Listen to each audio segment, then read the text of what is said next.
How to find your Steam ID on Windows 11. This tutorial shows you how to locate your unique Steam ID number from the desktop app. First, open the Steam app on your computer. After that, click on your profile name at the top right.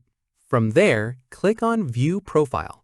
At this point, click on Edit Profile below your profile picture. In the next step, scroll down and look for a field labeled Custom URL. Following this, keep in mind this shows your custom profile link if you've set one, not your actual numeric Steam ID.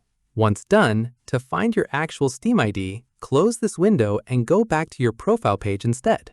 From here, right-click anywhere on your profile page and select View Page Source, or copy your profile URL from the address bar if you're using Steam in a browser.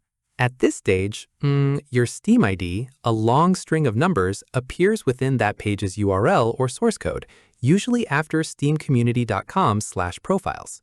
Keep in mind, if you've set a custom URL, your profile link will show that name instead, but your underlying numeric Steam ID still exists and can be found this way. Finally, copy this Steam ID whenever a game or website specifically asks for it instead of your custom profile name. And that's it. If this guide helped you find your Steam ID on Windows 11, give it a like, subscribe for more Windows tutorials, and tap the bell icon for updates. See you in the next one.